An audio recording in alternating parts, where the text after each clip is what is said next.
നമസ്കാരം. Middle east വാർത്തകളിലേക്ക് സ്വാഗതം. ആദ്യം നോക്കാം പ്രധാന തലക്കെട്ടുകൾ. ഇറാൻ ആണവായുധം നേടാൻ പാടില്ലെന്നും തീവ്രവാദത്തിനുള്ള ഫണ്ടിംഗ് അവസാനിപ്പിക്കണമെന്നും റിയാദിലെ ഗൾഫ് US ഉച്ചകോടിയിൽ ഡൊണാൾഡ് ട്രംപ്.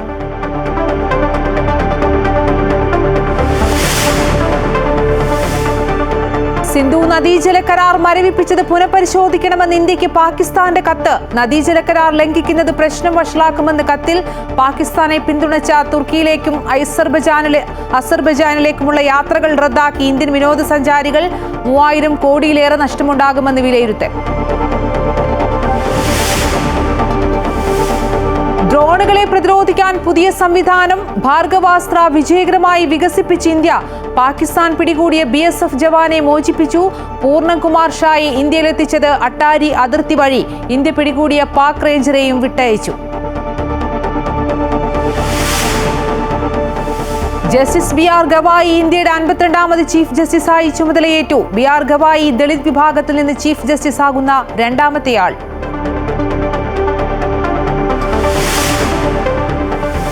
PSC അംഗങ്ങൾക്ക് ശമ്പളത്തിന് പുറമെ പെൻഷനും വർദ്ധിപ്പിച്ച് സർക്കാർ ജീവനക്കാരായി ജോലി ചെയ്ത കാലഘട്ടം കൂടി കണക്കാക്കി PSC അംഗങ്ങൾക്ക് പെൻഷൻ നൽകാൻ ഉത്തരവ്. സർക്കാർ നടപടി കടുത്ത സാമ്പത്തിക ബാധ്യതയ്ക്കിടെ.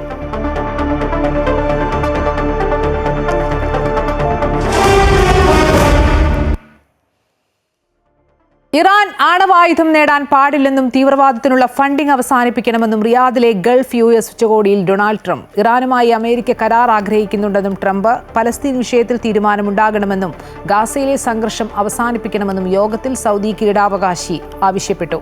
American president Donald Trump Saudi സന്ദർശനം പൂർത്തിയാക്കി ഖത്തറിലെത്തി. യുദ്ധം അവസാനിപ്പിക്കാൻ അമേരിക്കയുമായി ചേർന്ന് പ്രവർത്തിക്കുമെന്ന് സൗദി കിരീടാവകാശി മുഹമ്മദ് ബിൻ സൽമാൻ പറഞ്ഞു. ഗാസ യുദ്ധം അവസാനിപ്പിക്കാൻ ഒരുമിച്ച് നിൽക്കണമെന്ന് ട്രംപ് ഉച്ചകോടിയിൽ ആവശ്യപ്പെട്ടു. ഗൾഫ് രാഷ്ട്രങ്ങളുടെ ശ്രമങ്ങൾ അഭിനന്ദനാർഹമെന്നും ട്രംപ് വ്യക്തമാക്കി. സിറിയക്കെതിരായ ഉപരോധങ്ങൾ പിൻവലിക്കുന്നു. സിറിയൻ പ്രസിഡന്റ് അഹ്മദ് അൽ ഷാറയുമായി ട്രംപ് കൂടിക്കാഴ്ച നടത്തിയിരുന്നു. 25 വർഷങ്ങൾക്കിടെ ഇരു രാഷ്ട്രങ്ങളുടെയും നേതാക്കൾ തമ്മിലുള്ള ആദ്യ സമാഗമമാണ് ഇത്. സൗദി കിരീടാവകാശി മുഹമ്മദ് ബിൻ സൽമാൻ രാജകുമാരൻ, മുതിർന്ന സൗദി US ഉദ്യോഗസ്ഥർ, വീഡിയോ കോൺഫറൻസ് വഴി തുർക്കി പ്രസിഡന്റ് റജബ് തയ്യിബ് എർദോഗൻ എന്നിവർ കൂടിക്കാഴ്ചയിൽ പങ്കെടുത്തു. സൗദി സന്ദർശനത്തിന്റെ ആദ്യ ദിവസമായ ഇന്നലെ അമേരിക്കയുമായി സൗദി അറേബ്യ $30,000 കോടി കരാറുകൾ ഒപ്പുവച്ചതായി സൗദി കിരീടാവകാശി മുഹമ്മദ് ബിൻ സൽമാൻ രാജകുമാരൻ വെളിപ്പെടുത്തിയിരുന്നു. അടുത്ത ഘട്ടത്തിൽ മറ്റു കരാറുകളും പൂർത്തിയാക്കും. ഇതോടെ അമേരിക്കയുമായുള്ള സൗദി അറേബ്യയുടെ കരാറുകൾ $1 ട്രില്യൺ കരുതുന്നത്. അമേരിക്കയുമായുള്ള കരാറുകൾ സൗദിയിൽ തൊഴിലവസരങ്ങളും വ്യവസായങ്ങൾ പ്രാദേശികവൽക്കരിക്കുന്നതിനെയും പിന്തുണയ്ക്കുമെന്ന് കിരീടാവകാശി പറഞ്ഞു. സൗദി അറേബ്യ അമേരിക്കയിൽ $60,000 കോടി നിക്ഷേപിക്കുമെന്ന് വൈറ്റ് ഹൗസ് പറഞ്ഞു. അമേരിക്കയും സൗദി അറേബ്യയും $14,200 കോടി പ്രതിരോധ കരാറുകളിലും ഒപ്പുവച്ചു. ഇരു രാജ്യങ്ങളും തമ്മിലുള്ള ചരിത്രത്തിലെ ഏറ്റവും വലിയ പ്രതിരോധ വിൽപ്പന കരാറാണ് ഇത്. 12ലേറെ അമേരിക്കൻ സൈനിക കമ്പനികൾ സൗദി അറേബ്യയ്ക്ക് ഏറ്റവും പുതിയ ആയുധങ്ങൾ നൽകും. സൗദി സായുധ സേനയുടെ ശേഷികൾ വികസിപ്പിക്കാനുള്ള തീവ്ര പരിശീലനവും പിന്തുണയും കരാറുകളിൽ ഉൾപ്പെടുന്നതായും വൈറ്റ് ഹൗസ് അറിയിച്ചു. സൗദി സന്ദർശനം പൂർത്തിയാക്കി ഖത്തറിലെത്തിയ ട്രംപിനെ ഖത്തർ അമീർ Sheikh Tamim bin Hamad Al Thani വിമാനത്താവളത്തിൽ സ്വീകരിച്ചു. Amrita news, Jeddah. ജമ്മുകശ്മീരും പഞ്ചാബും രാജസ്ഥാനും ഗുജറാത്തും അടക്കമുള്ള ഇന്ത്യ പാക് അതിർത്തി മേഖലകൾ ശാന്തമാണ്. ഡ്രോൺ സാന്നിധ്യമോ സൈനിക നടപടികളോ റിപ്പോർട്ട് ചെയ്തിട്ടില്ല. അതിനിടെ ഷോപ്പിയാനിൽ ഇന്നലെ സുരക്ഷാസേന വധിച്ച 3ാമത്തെ ഭീകരന്റെ വിവരങ്ങൾ പുറത്തുവിട്ടു. പഞ്ചാബിലെ 5 അതിർത്തി ജില്ലകളിലെ സ്കൂളുകൾ ഇന്ന് തുറന്നു. രാവിലെ മുതൽ ഉച്ചവരെയാണ് സ്കൂളുകൾ പ്രവർത്തിച്ചത്. എന്നാൽ ജമ്മുവിൽ സ്കൂളുകൾ തുറക്കാൻ വൈകും. ഇനിയൊരു അറിയിപ്പുണ്ടാകുന്നതുവരെ അടച്ചിടാനാണ് സ്കൂളുകൾക്ക് നൽകിയിരിക്കുന്ന നിർദ്ദേശം. രാജ്യത്തെ അടച്ചിട്ട എല്ലാ വ്യോമപാതകളിലും വിമാനത്താവളങ്ങളിലും നാളെയോടെ സർവീസുകൾ സാധാരണ നിലയിലാകുമെന്നാണ് വ്യോമയാന മന്ത്രാലയത്തിന്റെ വിലയിരുത്തൽ. പടിഞ്ഞാറൻ അതിർത്തിയിലെ ജില്ലകളിൽ ജനങ്ങളോട് സ്വമേധയാ ബ്ലാക്ക് ഔട്ട് പിന്തുടരാൻ ജില്ലാ ഭരണകൂടങ്ങൾ നിർദ്ദേശിച്ചിട്ടുണ്ട്. സ്ട്രീറ്റ് ലൈറ്റുകൾ അടക്കം 8 മണിയോടെ ഓഫാക്കും. പുറത്തുള്ള ലൈറ്റുകൾ സ്വമേധയാ അണച്ച് അകത്ത് അത്യാവശ്യത്തിനുള്ള വിളക്കുകൾ മാത്രം ഇട്ട് സഹകരിക്കണമെന്ന് ജനങ്ങളോട് ജില്ലാ ഭരണകൂടം നിർദ്ദേശിച്ചിട്ടുണ്ട്. റെഡ് അലർട്ട് പ്രഖ്യാപിച്ചാൽ ജില്ലാ ഭരണകൂടത്തിന്റെ നിർദ്ദേശങ്ങൾ കർശനമായി പിന്തുടരണമെന്നും നിർദ്ദേശമുണ്ട്. അതിനിടെ ഷോപ്പിയാനിൽ ഇന്നലെ സുരക്ഷാ സേന വധിച്ച 3ാമത്തെ ഭീകരന്റെ വിവരങ്ങളും പുറത്തുവിട്ടു. ഷോപ്പിയാൻ സ്വദേശി അമീർ അഹമ്മദ് ദാറാണ് കൊല്ലപ്പെട്ടത്. ഇയാളുടെ വീട് കഴിഞ്ഞ മാസം 26-ന് ജില്ലാ ഭരണകൂടം പൊളിച്ചിരുന്നു. പഹൽഗാം ഭീകരാക്രമണം നടത്തിയ ഭീകരർക്ക് പ്രാദേശികമായി ചില ഭീകരർ സഹായം നൽകിയെന്ന വിവരം സുരക്ഷാ സേന നേരത്തെ പുറത്തുവിട്ടിരുന്നു. അമീർ അഹമ്മദ് ദാർ ഇതിൽ ഉൾപ്പെട്ടിരുന്നു എന്നാണ് വിവരം. TRF കമാൻഡർ ഉൾപ്പെടെ 3 പേരെയാണ് ഇന്നലെ സുരക്ഷാ സേന വധിച്ചത്. കെല്ലാർ വനമേഖല കേന്ദ്രീകരിച്ച് ഭീകരർ ആക്രമണ പ്രവർത്തനങ്ങൾ ആസൂത്രണം ചെയ്യുന്നതായി റിപ്പോർട്ടുകളുണ്ടായിരുന്നു. ഇവരുടെ പക്കൽ നിന്ന് ആയുധങ്ങളും വയർലെസ് സെറ്റുകളും ഉൾപ്പെടെ കണ്ടെത്തിയിട്ടുണ്ട്. 7 മണിക്കൂറോളം നീണ്ടുനിന്ന ഏറ്റുമുട്ടലിലാണ് ഭീകരരെ വധിച്ചത്. News desk Amrita News. Sindhu നദീജല കരാറിൽ ഇന്ത്യക്ക് കത്തെഴുതി പാകിസ്ഥാൻ. കരാർ മരവിപ്പിച്ച തീരുമാനം പുനഃപരിശോധിക്കണമെന്ന് ആവശ്യം. പാകിസ്ഥാൻ ജലവിഭവ മന്ത്രാലയം സെക്രട്ടറി സയ്യിദ് അലി മുർത്താസ ഇന്ത്യയുടെ ജലവിഭവ മന്ത്രാലയ സെക്രട്ടറിക്ക് കത്തെഴുതിയതായാണ് റിപ്പോർട്ട്. സിന്ധു നദീജല കരാർ വിഷയം ചർച്ച ചെയ്യാൻ പാകിസ്ഥാൻ തയ്യാറാണെന്നാണ് കത്തിലുള്ളത്. കരാർ മരവിപ്പിച്ച തീരുമാനം രാജ്യത്ത് വലിയ പ്രതിസന്ധി സൃഷ്ടിക്കുമെന്ന് ഇന്ത്യക്ക് അയച്ച കത്തിൽ പാകിസ്ഥാൻ ജലവിഭവ മന്ത്രാലയം അറിയിച്ചു. കരാർ ഇന്ത്യ റദ്ദാക്കിയതോടെ പാകിസ്ഥാനിലെ സിന്ധു മേഖല കടുത്ത വരൾച്ചയിലാണ്. മേഖല മരുഭൂമിയായി മാറുകയാണെന്ന് പാകിസ്ഥാൻ കത്തിൽ പരാമർശിക്കുന്നു. ജലവിതരണം പുനരാരംഭിച്ച് ജനങ്ങളോട് ഇന്ത്യ കരുണ കാണിക്കണമെന്ന് പാകിസ്ഥാൻ ആവശ്യപ്പെടുകയാണ്. പെഹൽഗാമിൽ 26 പേരുടെ ജീവനെടുത്ത ഭീകരാക്രമണത്തിനു പിന്നാലെ ഏപ്രിൽ 23-നാണ് സിന്ധു നദീജല കരാർ മരവിപ്പിച്ചതടക്കമുള്ള നടപടികൾ ഇന്ത്യ സ്വീകരിച്ചത്. അതിർത്തി കടന്നുള്ള ഭീകരതയ്ക്ക് പിന്തുണ പാകിസ്ഥാൻ അവസാനിപ്പിക്കുന്നതുവരെ കരാർ മരവിപ്പിക്കാനായിരുന്നു ഇന്ത്യയുടെ തീരുമാനം. ഓപ്പറേഷൻ സിന്ദൂറിന് ശേഷം രാജ്യത്തെ അഭിസംബോധന ചെയ്ത പ്രധാനമന്ത്രിയും രക്തവും വെള്ളവും ഒരുമിച്ചൊഴുകില്ല എന്നാണ് വ്യക്തമാക്കിയത്. 1960-ലെ ഉടമ്പടി പ്രകാരം സിന്ധു നദീതട സംവിധാനത്തിലൂടെ കൊണ്ടുപോകുന്ന വെള്ളം 30% ഇന്ത്യക്കും ബാക്കി 70% പാകിസ്ഥാനുമാണ് ലഭിക്കുന്നത്. കരാർ മരവിപ്പിച്ച നടപടികൾ പാകിസ്ഥാനിലെ നിരവധി പ്രദേശങ്ങളെ കടുത്ത പ്രതിസന്ധിയിലേക്ക് നയിച്ചിട്ടുണ്ട്. ജനങ്ങൾ വെള്ളത്തിനായി ബുദ്ധിമുട്ടുകയാണ്. സ്ഥിതി തുടർന്നാൽ പാകിസ്ഥാന്റെ ഭൂരിഭാഗം പ്രദേശവും വരൾച്ച നേരിടേണ്ടി വരും. കരാർ മരവിപ്പിച്ച തീരുമാനം പുനഃപരിശോധിക്കണമെന്ന അയൽക്കാരന്റെ അഭ്യർത്ഥനയോട് ഇന്ത്യ എങ്ങനെ പ്രതികരിക്കുമെന്നാണ് ഇനി അറിയേണ്ടത്. News desk Amrita TV. India Pak വെടിനിർത്തലിൽ 3ാം കക്ഷി ഇടപെട്ടിട്ടില്ലെന്ന ഇന്ത്യയുടെ വാദം തള്ളി US പ്രസിഡന്റ് ഡൊണാൾഡ് ട്രംപ്. വ്യാപാരമായുധമാക്കി താൻ തന്നെയാണ് 2 രാജ്യങ്ങളെയും വെടിനിർത്തലിന് സമ്മതിപ്പിച്ചതെന്ന നിലപാട് ട്രംപ് ആവർത്തിച്ചു. സൗദി US ഇൻവെസ്റ്റ് ഫോറത്തിൽ സംസാരിക്കുമ്പോഴായിരുന്നു ട്രംപിന്റെ അവകാശവാദം. ഇന്ത്യയോടും പാകിസ്ഥാനോടും ആണവ മിസൈലുകൾക്ക് പകരം സാധനങ്ങൾ വ്യാപാരം ചെയ്യാൻ താൻ ആവശ്യപ്പെട്ടുവെന്നും ട്രംപ് അവകാശപ്പെട്ടു.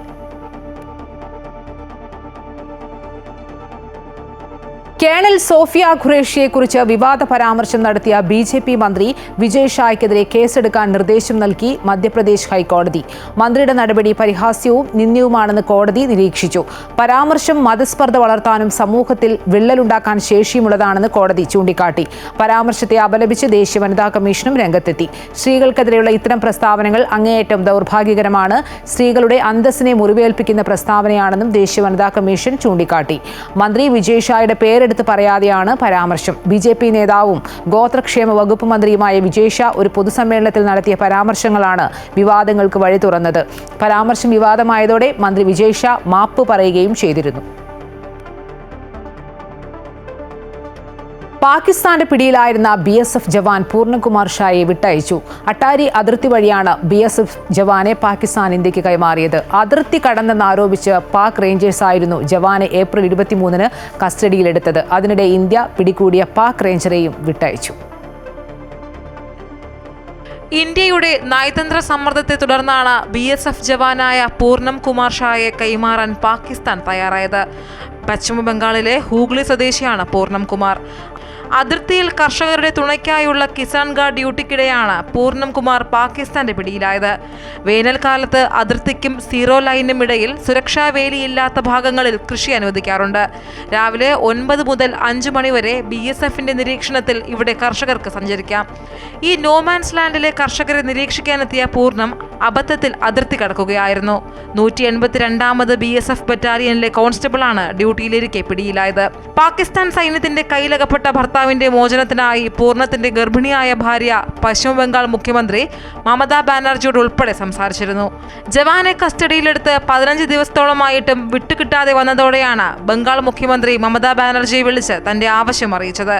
പിന്നാലെ മമതയും വിഷയത്തിൽ ഇടപെടുകയായിരുന്നു. പഹൽഗാം ഭീകരാക്രമണത്തിന് അടുത്ത ദിവസമാണ് ജവാൻ പാക് സൈന്യത്തിന്റെ കസ്റ്റഡിയിലാവുന്നത്. ഇന്ന് രാവിലെ 10:30 അമൃത്സറിലെ അട്ടാരി ജോയിന്റ് ചെക്ക് പോസ്റ്റ് വഴിയാണ് പൂർണ്ണം കുമാറിനെ ഇന്ത്യക്ക് കൈമാറിയത്.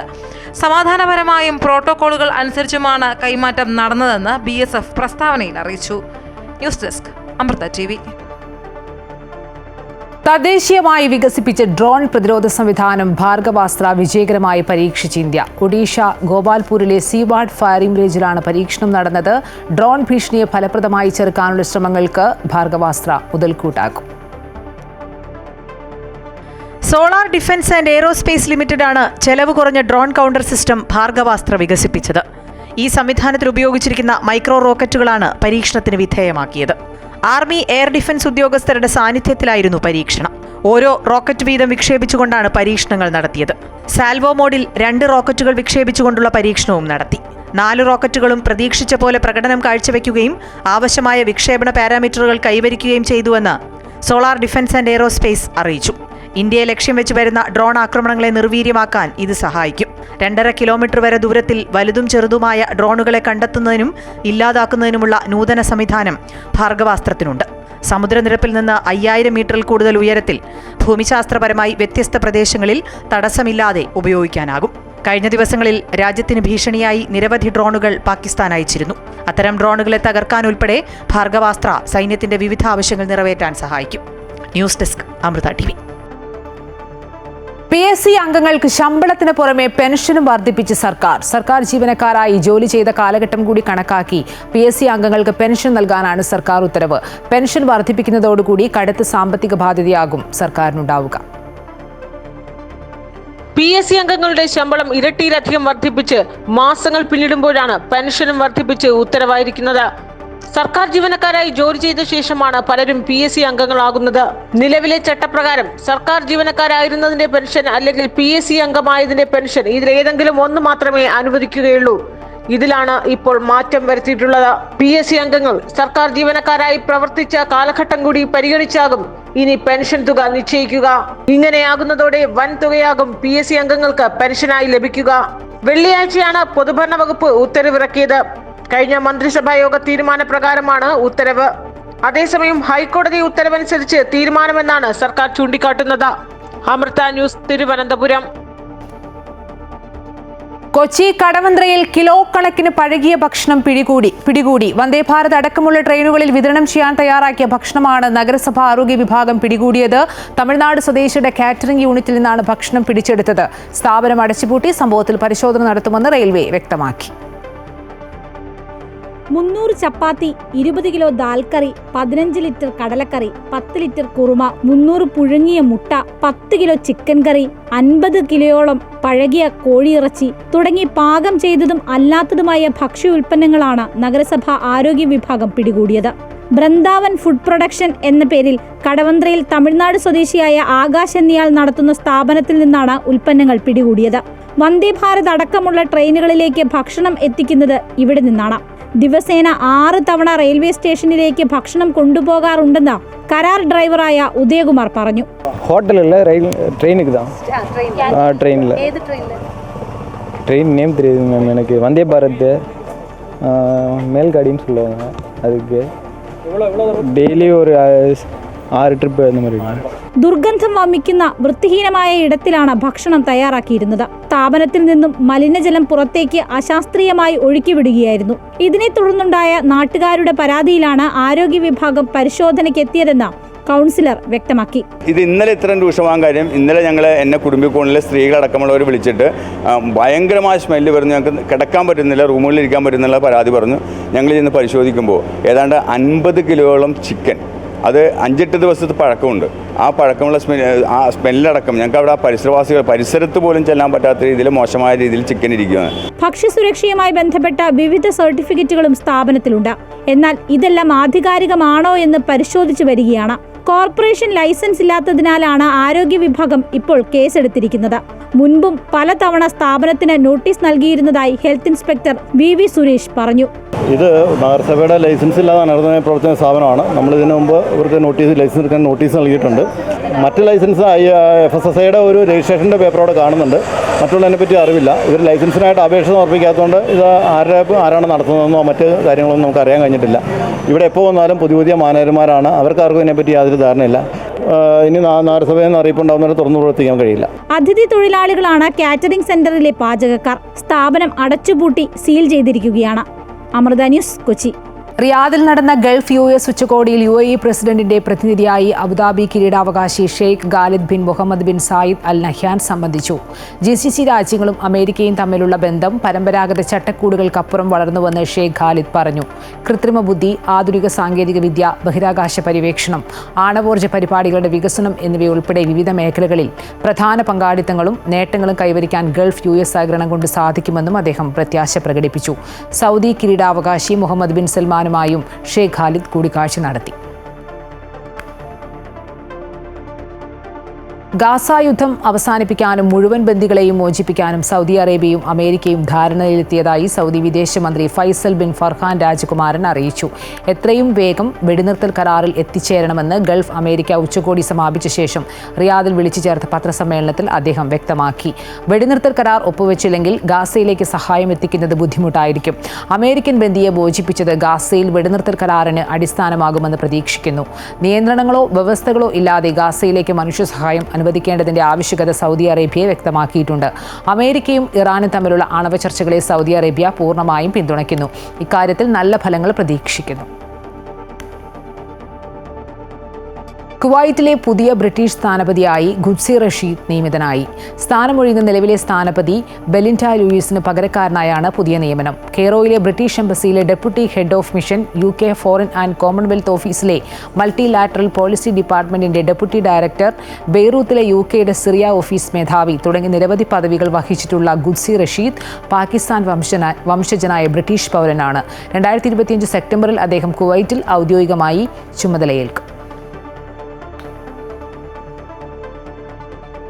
സൗദി ജനറൽ എന്റർടൈൻമെന്റ് അതോറിറ്റിക്ക് കീഴിൽ ജിദ്ദയിൽ ബുധനാഴ്ച മുതൽ ശനിയാഴ്ച വരെ നടക്കാനിരുന്ന ഇന്ത്യൻ ഫെസ്റ്റ മാറ്റിവെച്ചു. സൗദി ജനറൽ അതോറിറ്റിയാണ് ഇക്കാര്യം അറിയിച്ചത്. പുതിയ തീയതി പ്രഖ്യാപിച്ചിട്ടില്ല. ഫെസ്റ്റ് മാറ്റാനുള്ള കാരണം വ്യക്തവുമല്ല. ഇന്ത്യയിൽ നിന്നുള്ള വിവിധ കലാകാരന്മാരുടെ സംഗീത നൃത്ത പരിപാടികൾ, വിവിധ കലാരൂപങ്ങൾ ഉൾക്കൊള്ളിച്ചുള്ള വർണ്ണശബളമായ ഘോഷയാത്ര, ഇന്ത്യൻ ഉൽപ്പന്നങ്ങളുടെ ചന്തകൾ, സംവേദനാത്മക പ്രദർശനങ്ങൾ, തത്സമയ കൈത്തറി, കരകൗശല നിർമ്മാണം, വൈവിധ്യമായ ഇന്ത്യൻ ഫുഡ് കോർട്ടറുകൾ, ഫോട്ടോ കോർണർ തുടങ്ങിയവയാണ് ഇന്ത്യൻ ഫെസ്റ്റിന്റെ ഭാഗമായി ഒരുക്കിയിരിക്കുന്നത്.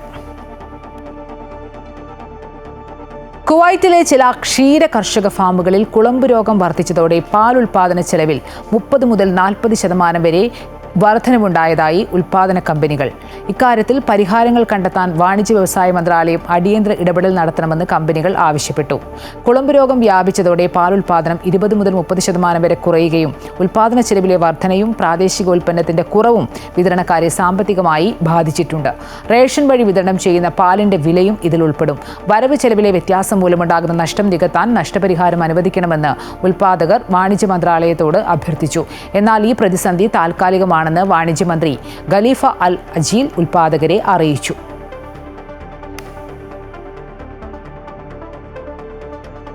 കുവൈറ്റിലെ മംഗഫിൽ ഒരു കമ്പനി ലേബർ ക്യാമ്പിലുണ്ടായ തീപിടുത്ത കേസിൽ 3 പ്രതികൾക്ക് 3 വർഷം തടവ് ശിക്ഷ. കൂടാതെ കള്ളസാക്ഷ്യം പറഞ്ഞതിന് 2 പ്രതികൾക്ക് 1 വർഷം തടവും, ഒളിവിൽ പോയ ഒരാളെ ഒളിപ്പിച്ചതിന് മറ്റ് 4 പേർക്ക് 1 വർഷം തടവും വിധിച്ചു.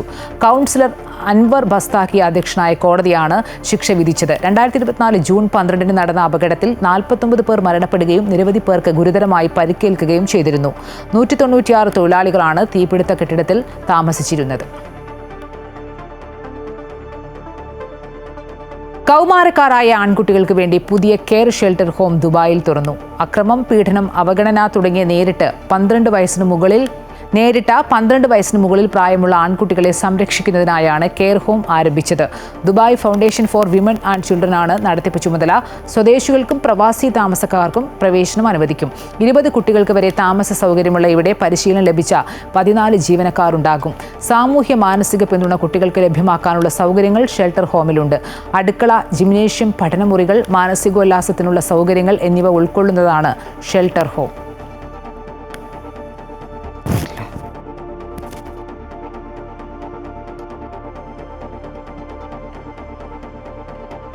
വിവിധ മേഖലകളിൽ വിപുലമായ സഹകരണത്തിന് UAE, കസാക്കിസ്ഥാൻ രാജ്യങ്ങൾ തമ്മിൽ ധാരണ. അബുദാബി കിരീടാവകാശി Sheikh Khalid bin Muhammad bin Zayed Al നഹ്യാന്റെ ഔദ്യോഗിക സന്ദർശനത്തിലാണ് തീരുമാനം. കസാക്കിസ്ഥാൻ പ്രസിഡന്റ് കാസിം ജൊമാർട്ട് ടോഗയോവുമായി കിരീടാവകാശി കൂടിക്കാഴ്ച നടത്തി. Lulu group chairman MA Yusuff അലിയും UAEയുടെ ഔദ്യോഗിക പ്രതിനിധി സംഘത്തിലുണ്ടായിരുന്നു. കസാക്കിസ്ഥാൻ കൃഷിമന്ത്രി, വ്യാപാര മന്ത്രി എന്നിവരുമായി MA യൂസഫ് അലി ചർച്ച നടത്തി.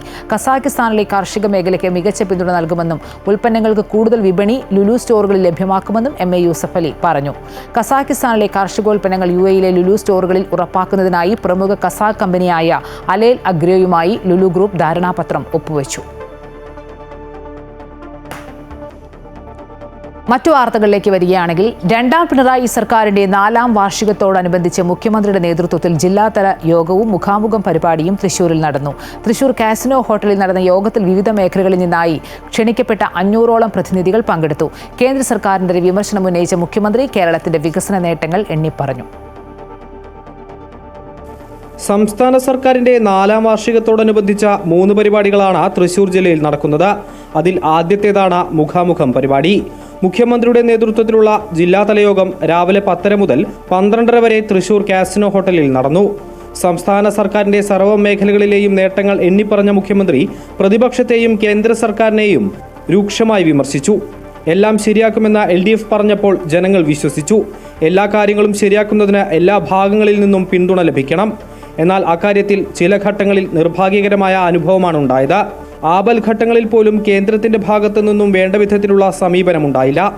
സഹായിക്കാത്ത കേന്ദ്രത്തിനൊപ്പം കോൺഗ്രസ് നേതൃത്വത്തിലുള്ള പ്രതിപക്ഷം അണിചേരുന്നതാണ് കേരളം കണ്ടത്. നാടിന്റെ വികസനത്തിന് കൂടെ നിൽക്കേണ്ട പ്രതിപക്ഷം അത് അംഗീകരിക്കാതെ കേന്ദ്രത്തിനൊപ്പം നിൽക്കുന്നുവെന്നും മുഖ്യമന്ത്രി വിമർശിച്ചു. സാധാരണഗതിയിൽ ഒരു നാട്ടിന് ആവശ്യമായ സഹകരണം, പിന്തുണ നമ്മുടെ രാജ്യത്തെ കേന്ദ്ര ഗവൺമെൻറ്റിൻ്റെ ഭാഗത്തു നിന്നും ലഭിക്കേണ്ടതുണ്ട്. നമ്മുടെ അനുഭവത്തിൽ ആ കാര്യത്തിൽ നിർഭാഗ്യകരമായ ഒരവസ്ഥയാണ് ഉണ്ടായത്. തൃശൂരിന്റെ വികസന പ്രവർത്തനങ്ങളുടെ സമഗ്രമായ ചർച്ച യോഗത്തിലുണ്ടായിരിക്കുമെന്നും ചർച്ചകളിൽ നിന്ന് ഉരുത്തിരിഞ്ഞു വരുന്ന അഭിപ്രായങ്ങൾ അതത് ഡിപ്പാർട്ട്മെന്റുകളുടെ നേതൃത്വത്തിൽ ക്യാബിനറ്റിന് മുന്നിൽ കൊണ്ടുവരുമെന്നും മന്ത്രി K. രാജൻ പറഞ്ഞു. കേരളത്തിലെ വിവിധങ്ങളായിട്ടുള്ള ജില്ലകളിലുള്ള ഞങ്ങളുടെ ഒരു അനുഭവം പുതിയതായി ധാരാളമായിട്ടുള്ള നിർദ്ദേശങ്ങൾ ഉണ്ടായിക്കൊണ്ടിരിക്കുന്നുണ്ട്. ഈ ഗവൺമെൻറ്റിൻ്റെ പ്രധാനപ്പെട്ട നിലപാടുകളിൽ ഒന്നാണ് ജനങ്ങളെ കേൾക്കുക, ഞങ്ങൾ എന്താണ് ചെയ്യുക എന്ന് ജനങ്ങളോട് പറയുക. ഈ 2 കാര്യവും അവസാനത്തെ ഘട്ടം വരെ കൊണ്ടുപോകുന്നതിൻ്റെ ഭാഗമായിട്ടാണ് ഈ മുഖാമുഖം. ഭാവി കേരളം രൂപപ്പെടുന്നതിന് സഹായകരമായ ആശയം സമാഹരിക്കുക എന്നത് മുഖ്യമന്ത്രി തുടർന്നു പോരുന്ന രീതിയാണ്. കേരളത്തിന്റെ ഭാവി പരിപാടികൾ ആവിഷ്കരിക്കുന്നതിന് മുഖാമുഖം യോഗം സഹായകരമാകുമെന്ന മന്ത്രി R. ബിന്ദുവും കൂട്ടിച്ചേർത്തു. സർക്കാർ നടപ്പാക്കുന്ന വിവിധ പദ്ധതികളുടെ ഗുണഭോക്താക്കളായി തിരഞ്ഞെടുക്കപ്പെട്ടവർ ഇതിൽ പങ്കെടുക്കുന്നുണ്ട്. അപ്പോൾ അവരുടെയൊക്കെ അനുഭവങ്ങളുടെ അടിസ്ഥാനത്തിലുള്ള തുടർ നടപടികൾ ഗവൺമെൻറ്റിൻ്റെ ഭാഗത്തുനിന്ന് സ്വീകരിക്കുന്നതിന് വേണ്ടിയിട്ടാണ് ഇന്നത്തെ ഈ മുഖാമുഖം പ്രധാനമായിട്ടും അറേഞ്ച് ചെയ്തിട്ടുള്ളത്. വിവിധ വേളകളിൽ ഇങ്ങനെ യാത്ര ചെയ്യുന്ന സന്ദർഭങ്ങളിൽ മുഖ്യമന്ത്രി ആശയവിനിമയം നടത്താറുണ്ട്. മുഖാമുഖം പരിപാടിയിൽ MLA-മാർ, കളക്ടർ, മേയർ തുടങ്ങിയവർ പങ്കെടുത്തു. മെയ് 18-ന് ആരംഭിച്ച 24-ന് അവസാനിക്കുന്ന രീതിയിൽ തേക്കിൻകാട് മൈതാനത്തെ വിദ്യാർത്ഥി കോർണറിൽ ഒരുക്കുന്ന എൻ്റെ കേരളം പ്രദർശന വിപണനമേളയാണ് വാർഷികത്തോടനുബന്ധിച്ച് നടക്കുന്ന 2ാമത്തെ പരിപാടി. വിവിധ വകുപ്പുകളുടെ സ്റ്റാളുകൾ ഉൾപ്പെടെ 189 സ്റ്റാളുകൾ പ്രദർശന വിപണനമേളയിൽ ഉണ്ടാകും. ഉദ്ഘാടന ദിവസം വൈകിട്ട് 4 മണിക്ക് CMS സ്കൂൾ മുതൽ തേക്കിൻകാട് മൈതാനത്തിലെ വിദ്യാർത്ഥി കോർണർ വരെ നടത്തുന്ന ഘോഷയാത്രയിൽ 10,000-ലധികം ആളുകൾ അണിനിരക്കും. 19 മുതൽ 23 വരെ വിവിധ വകുപ്പുകളുടെ നേതൃത്വത്തിൽ വിവിധ വിഷയങ്ങളെ അധികരിച്ചുകൊണ്ടുള്ള സെമിനാറുകൾ നടത്തും. മെയ് 18-ന് വിപണനമേള ആരംഭിക്കുന്ന ദിവസം തൊട്ട് എല്ലാ ദിവസവും വൈകുന്നേരങ്ങളിൽ കലാസാംസ്കാരിക പരിപാടികളും സംഘടിപ്പിക്കും. അമൃത ന്യൂസ്, തൃശൂർ. പത്തനംതിട്ട കുളത്തൂമണ്ണിൽ കാട്ടാന ചരിഞ്ഞ സംഭവത്തിൽ വനം വകുപ്പ് കസ്റ്റഡിയിലെടുത്ത ആളെ MLA നേരിട്ട് എത്തി ബലമായി മോചിപ്പിച്ചു. അനധികൃതമായി കസ്റ്റഡിയിലെടുത്തെന്ന് ആരോപിച്ചായിരുന്നു കോന്നി MLA KU ജനീഷ് കുമാറിന്റെ നടപടി. വനം വകുപ്പിന്റെ പാടം ഫോറസ്റ്റ് സ്റ്റേഷനിലാണ് സംഭവം. വനം വകുപ്പിന്റെ നടപടി നിയമപരമല്ലെന്നാണ് MLAയുടെ വാദം. നിയമപരമാണെന്ന് ചോദിച്ചുള്ളൂ. ഒരാളെ അറസ്റ്റ് ചെയ്യുമ്പോൾ നടപടിക്രമങ്ങളുണ്ട്. അറസ്റ്റ് പേപ്പർ അടിക്കുക, അറസ്റ്റ് ചെയ്ത പേപ്പർ അടിക്കുക,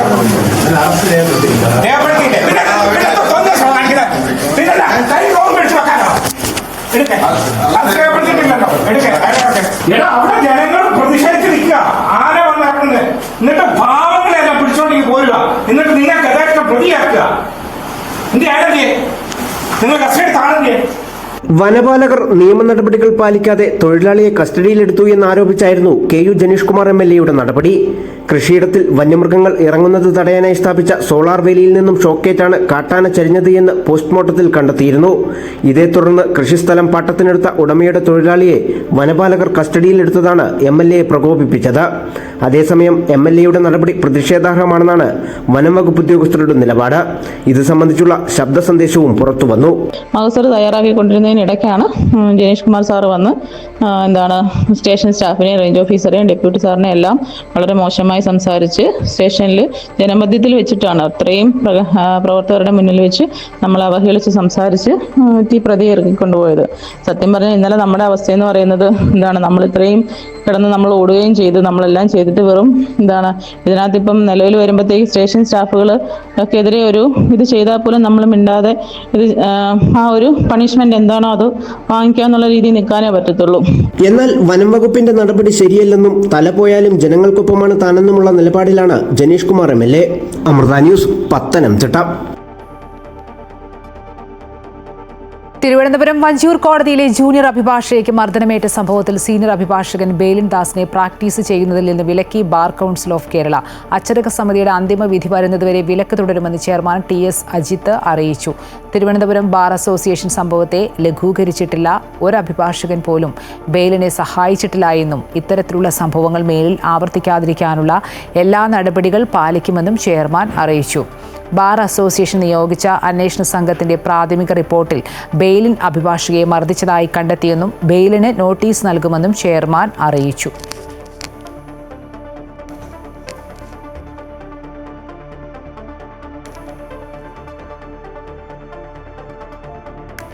വഞ്ചിയൂരിൽ യുവ അഭിഭാഷകയെ മർദ്ദിച്ച കേസിൽ ഒരു ദിവസം പിന്നിട്ടിട്ടും സീനിയർ അഭിഭാഷകനായ ബേലിൻ ദാസിനെ കണ്ടെത്താനാകാതെ പോലീസ്.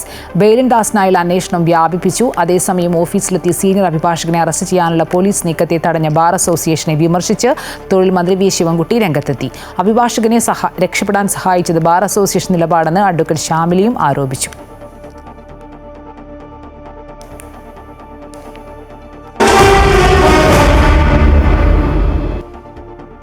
IPLിലേക്ക് വിദേശ താരങ്ങൾ മടങ്ങിയെത്തുന്നതിൽ ആശയക്കുഴപ്പം തുടരുന്നു. മിച്ചൽ സ്റ്റാർക്ക്, ജോഷ് ഹെസൽവുഡ് ഉൾപ്പെടെയുള്ള താരങ്ങൾ മടങ്ങിയെത്തുന്നതിൽ വ്യക്തതയില്ല. പാറ്റ് കമിൻസും ജോസ് ബട്ട്ലറും തിരിച്ചെത്തും. ലോക ടെസ്റ്റ് ചാമ്പ്യൻഷിപ്പ് ഫൈനൽ ഉള്ളതിനാൽ ഓസ്ട്രേലിയ, സൗത്ത് ആഫ്രിക്ക താരങ്ങളുടെ IPL പങ്കാളിത്തം സംശയത്തിലാണ്. വിദേശ താരങ്ങളില്ലാതെ വന്നാൽ ടൂർണമെന്റിന്റെ മാറ്റുകുറയുമെന്ന ആശങ്കയിലാണ് BCCI. ഇതോടെ മിഡിൽ ഈസ്റ്റ് വാർത്തകൾ പൂർണ്ണമാകുന്നു. കൂടുതൽ വാർത്തകൾക്കും വിശദാംശങ്ങൾക്കും അമൃത ന്യൂസ് യൂട്യൂബ് സന്ദർശിക്കുക. നമസ്കാരം.